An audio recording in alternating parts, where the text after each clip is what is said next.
Good morning, motor cars. It is August 11th, Friday, beautiful day outside. My mom's birthday is coming up and I've got Coney dogs on the brain for some reason. I'm wondering if you do too.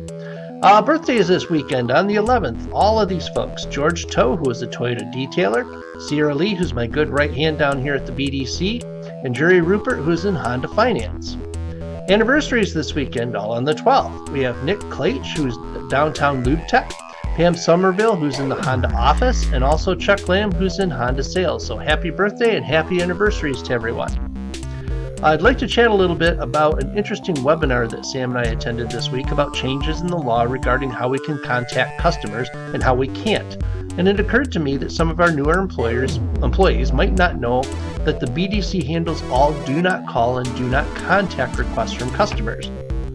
If you're speaking with a customer and they ask us not to contact them again, it's vital that you call us at extension 6506 or 6512 and let us know. That'll actually get you to whoever's free within the queue.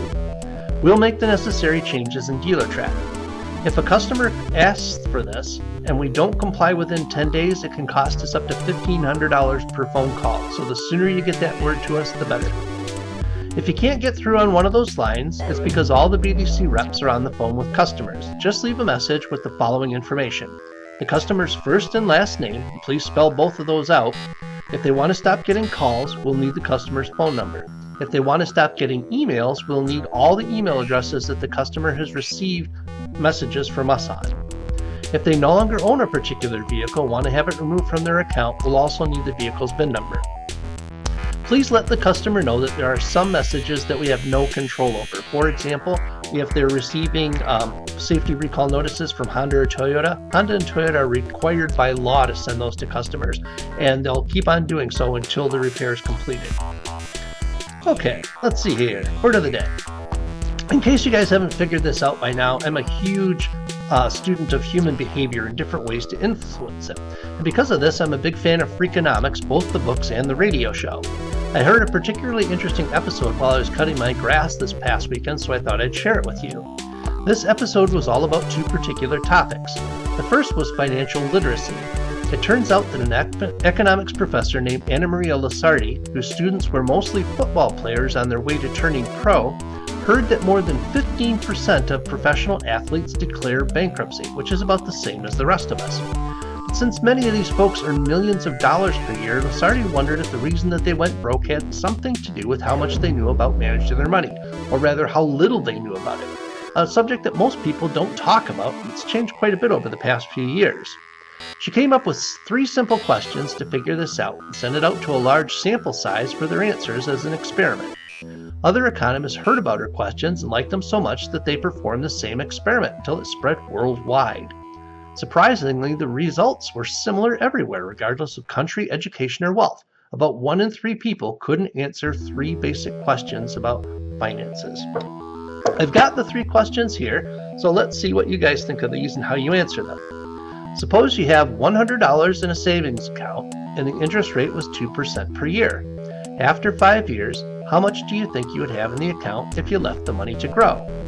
The answer that she gives is answer A, because 2% interest on $100 in a year is $2. So after year 1, you have $102. Then over the remaining 4 years, the interest grows on that $102 and so on until you eventually wind up with more money than you started with.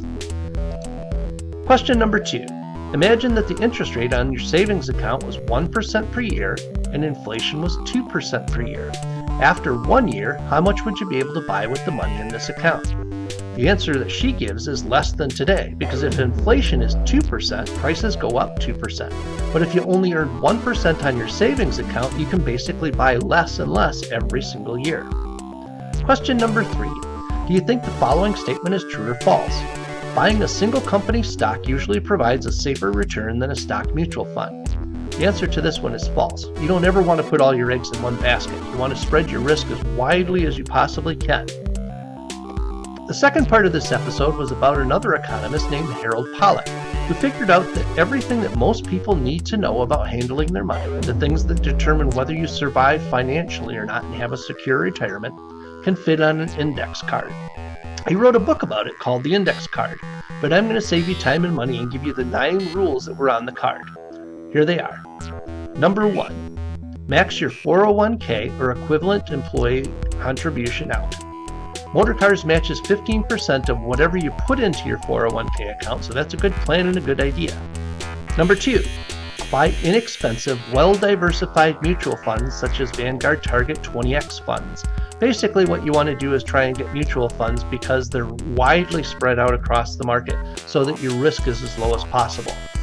Number 3, never buy or sell an individual security or stock. The person on the other end of the table knows more than you do about this stuff, and they're more apt to act in their best interest rather than yours, especially since Congress just shot down a law and the president just shot down a law that protected you against people that were doing things in their own best interest financially and your loss. Number 4, save 10% to 20% out of every paycheck.